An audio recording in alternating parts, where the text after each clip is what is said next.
Previously on the Nerdy Ronin Network. What?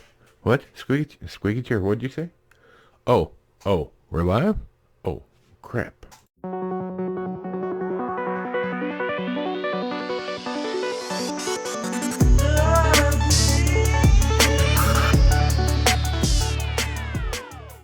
Happy Humpday. That's right. The week's half over. Oh, and what a joyous day it shall be, right? It's always nice when the week is almost just going over that rise, headed towards the weekend. And especially this weekend, it's going to be great. Saturday's my birthday. Well, thank you very much. Hey, we're glad to have you here. Always happy to see you fine ladies and gentlemen, and everyone else who's watching. So, before we get started, please like and subscribe. We appreciate it, and there's some links in the description of things that I use or enjoy.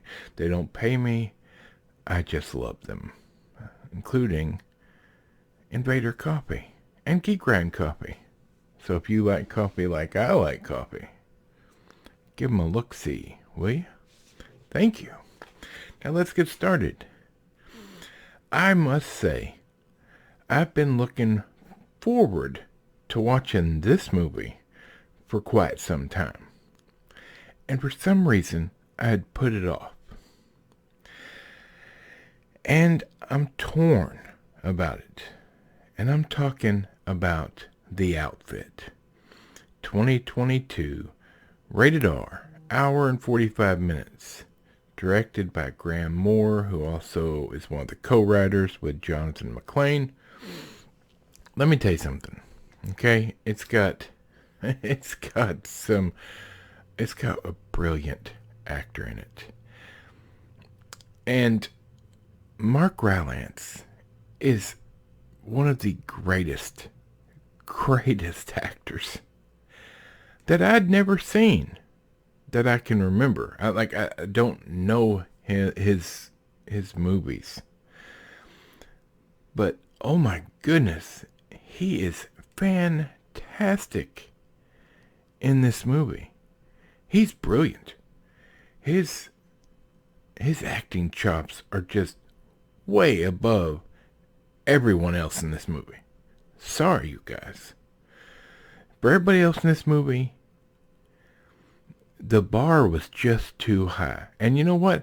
I really like Dylan O'Brien. I think he's a good actor. A young guy. Seems to work hard. He's been in American Assassin. Is one of my all-time favorites because it's based on a series that I read. But the cinematography is way better than you could ever hope for it to be. It's shot so well. Everything about this movie, it's cohesive, and the story is great. It's a fantastic movie. I'm easily giving it a 9 out of 10. And you might say, well, nerdy, why not 10 out of 10? You have nothing but good things to say about it. This is true. But there's one single solitary negative about this movie. And I could not get past it. At least not enough to give it 10 out of 10. And that's Zoe Deutch. The female from the movie. She just doesn't land right. There's something off about her character. And I don't think it's her character. I think it's her. This film takes place in 1956-ish, okay? It's about an expert cutter / tailor. He calls himself a cutter. Anyway, he's a tailor. And he must outwit a dangerous group of mobsters in order to survive a fateful night in Chicago.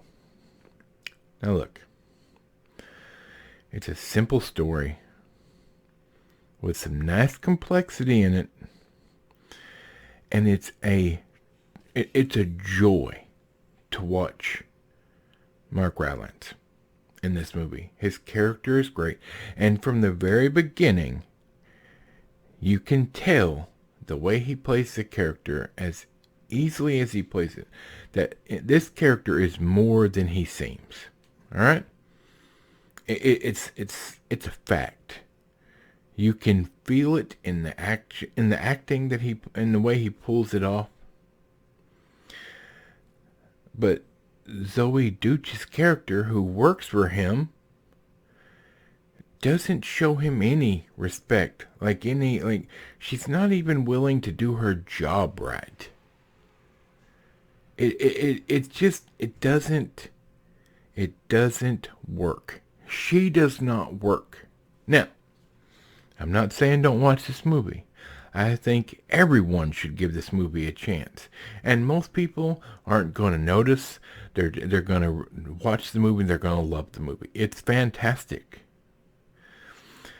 But for me, there's something about her character that is completely off and does not mesh with the time period or the way a young lady who's not had a great life would be in this story.